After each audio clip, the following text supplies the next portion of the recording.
Hello and welcome to another Next Generation Sidequest. This week, we've got a mystery package, so let's jump right in. In today's Sidequest, we'll be checking out a new NES accessory that arrived at Next Generation headquarters. I used one of these a couple times growing up, but never owned one until today.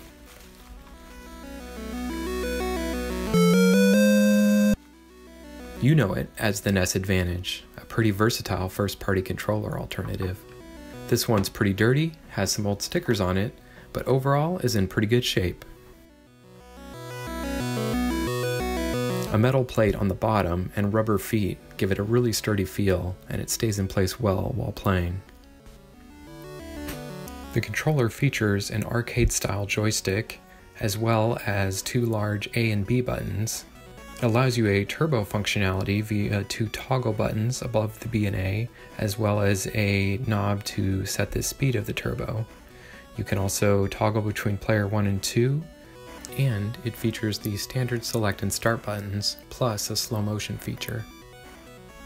While doing some initial testing, I noticed some buttons sticking and occasionally button presses didn't register, so I decided that in addition to cleaning the outside, I would open up the controller and give it a thorough cleaning. To open the controller, you need to remove 4 rubber feet and then unscrew 6 screws on the bottom plate. The inside of the plate on this controller was completely covered in dust. To access the buttons and clean the contacts that register button presses, you need to remove the screws holding the main board in place. There's a small metal piece in the corner that grounds the bottom metal plate. Make sure to see how it's placed for when you need to reassemble the controller. Once the screws are removed, the only thing holding the board in are some nuts and washers attached to the front side under the 2 turbo knobs. You'll want to use pliers or another tool, using a cloth to make sure you don't damage the knobs. Grab tightly and use leverage to pry the knobs upward. Once removed, you can use a socket to loosen the 2 nuts, and then flip the controller to remove them.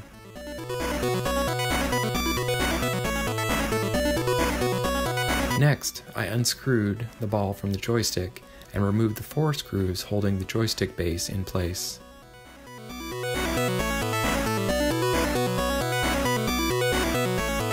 The outer shell on my controller wasn't very yellow, but if yours is, this is where you could try some retro bright techniques you can find on YouTube. I'll just be cleaning at this stage. I started with some Windex to remove the first layer of dirt and loosen up the stickers a bit. Then I washed the shell in a sink under warm water. Afterwards, there was some remaining sticker residue, so I used some Goo Gone to get rid of the last of it. I did some final cleanup with a damp paper towel and some isopropyl alcohol for a few stubborn spots. I rinsed the bottom plate in a sink, taking care not to damage the sticker on the bottom. Next, I carefully popped the joystick base apart to access the button contacts. Be careful not to snap off the 2 plastic clips on the side holding the board in place. I removed all the buttons and rubber button contacts for cleaning. I cleaned all the button pieces in warm soapy water and then wiped each one down with a paper towel. I wiped down all the button contacts on the board with isopropyl alcohol. I then used some Deoxit D5 on the turbo knobs and cleaned off any excess after making sure it was worked into all the moving parts.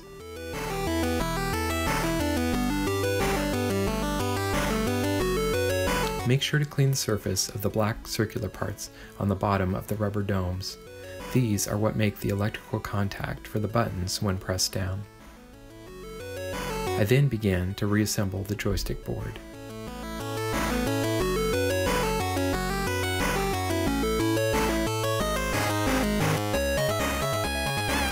Place the controller shell upside down for reassembly. Take care to align the player toggle switch to one side or the other, making the position match that of the toggle switch on the board.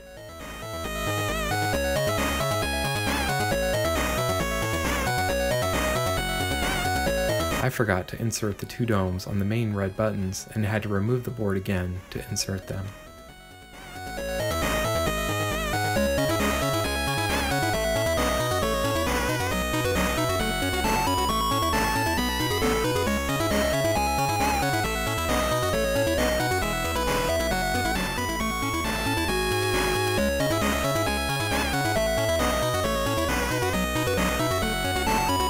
also had initially attached the joystick board without inserting the stick piece. A tip I learned from Adrian's Digital Basement on YouTube is to always turn the screws counterclockwise until you feel it click. Then you know the screw will be going into the existing threads and doing the least amount of damage to the aged plastic. Replace the nuts on the knobs. Test that everything physically is functioning as it should. You should also perform a gameplay test before closing everything back up to ensure it's working correctly. You could then make sure all the screws are back in place.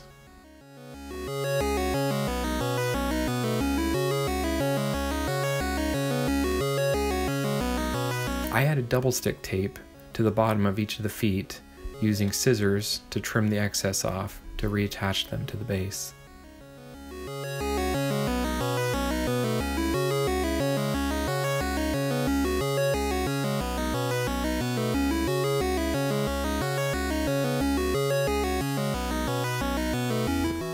The final touch was screwing the joystick ball back on top.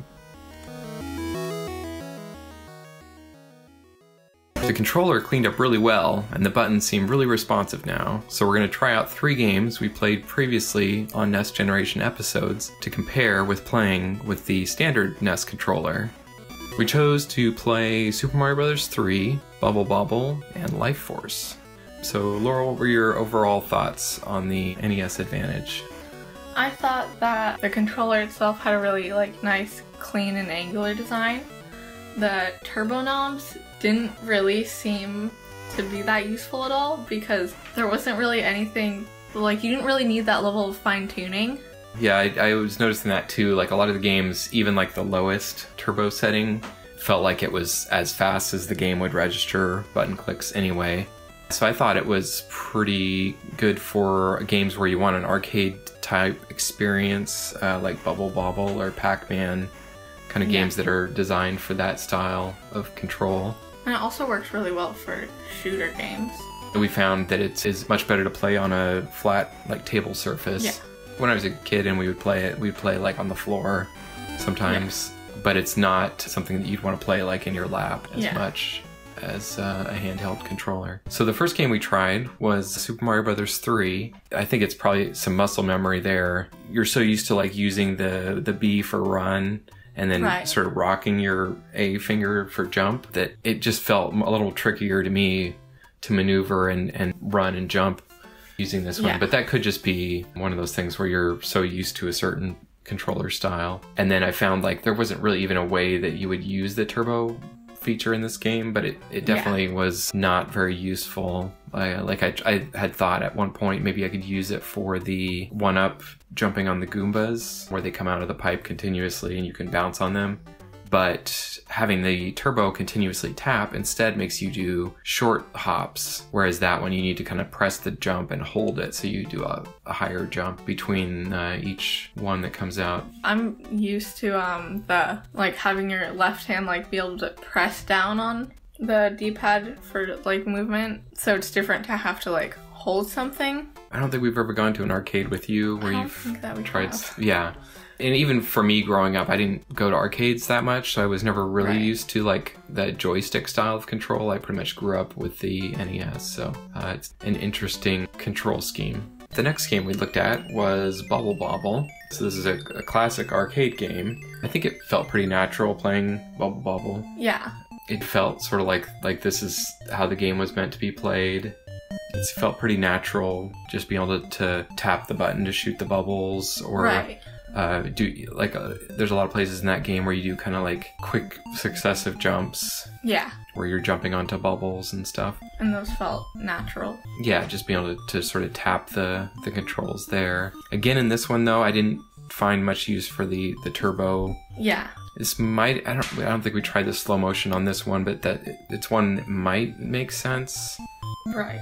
But again, probably not really all that useful. Yeah. The final game we looked at was Life Force. Some of the games that really shine with this controller are the shooter games, and this one seemed perfect with, it felt really smooth being able to move around with this to me. Yeah.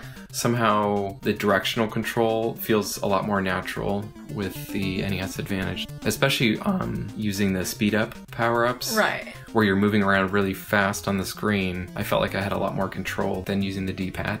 So that was pretty good. And then of course the turbo functionality really helps a lot on this game. So it was nice being able to just turn that on and just have constant firing. Right.